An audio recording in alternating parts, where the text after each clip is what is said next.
welcome, and thank you both for talking to us today. Hello, Hey, how's it Matt. going, Yeah, man? thank What's you. going on? Really love the movie, and I think horror fans and just everybody is really going to enjoy it on Hulu. Thank Uh, you.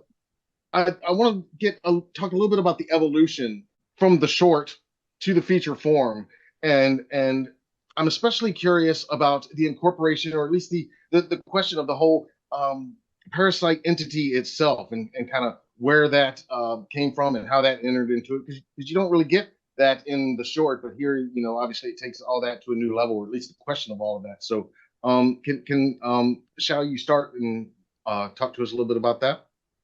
Sure. Yeah. I mean, I love lore. I'm a big Hmm. fan of lore in movies and video games. And so when I was thinking about the Sanchi, I was looking into a lot of these different ancient parasites. And there's a version with the three worms, a Chinese parasite, these different things that visit you based on past karma. And there's just a lot of these like Asian demons have this either they have hunger or they induce hunger. Like you're eating and you can never be satiated. Like your mouth is on fire, but you can't stop. And I thought that was just a really great way into just this incessant, either like the physical manifestation of just an incessant itch that won't go away.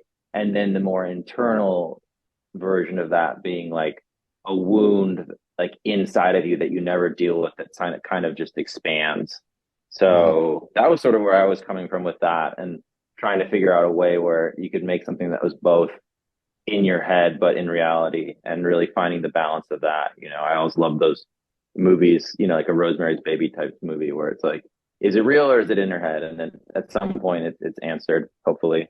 But I just like that structure too in terms of like a horror film. Yes, absolutely, definitely. Job well done there for sure. Thanks. Miles, again, job well done, and big fan, Thank by the you. way. Oh, I thank you. felt for your character so much throughout a lot of this movie. Can you talk to us a little bit about what excited you the most about playing this character and just being a part of this project in general? Of course, yeah. I mean, I think that it was something that I knew would be a really uh, horrible challenge for Kelly to deal with this. I mean, not horrible, I guess, but a very horrible uh, physical experience, at least being covered in blood and goo and stuff. I've done that before, and to do a whole movie where you're losing your mind is a really difficult thing to do. So. I think I was really excited to support her. That was something that having been there before, I felt like I knew what my fellow actor would need and to try my best to be that support system, which I think is so helpful for somebody who, is carrying the movie. She's really carrying the whole movie. And so I was excited to do that, to be her Samwise Gamgee and to try my best to help her bear her burden. But I also just, the script, I just found it so unsettling, this idea of scratching a hole into your head. And there's something about that that really gets at a subconscious, disturbing thing. And I think body horror is so good at delivering on that kind of deeply upsetting thing that we all, share the body. We all have bodies. So to violate that body in this way is something that I think is really deeply unsettling in this way that I think it makes for a powerful horror genre experience. And so yeah, I think it was something that I was really excited to do, and also I've just always wanted to go to Kentucky, so that was exciting.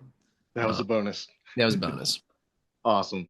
And Shao, can you talk a little bit about maybe some genre influences that you wanted to consciously kind of embrace and lean into, or maybe on the other end, tropes of the horror genre that you were consciously trying to avoid if possible?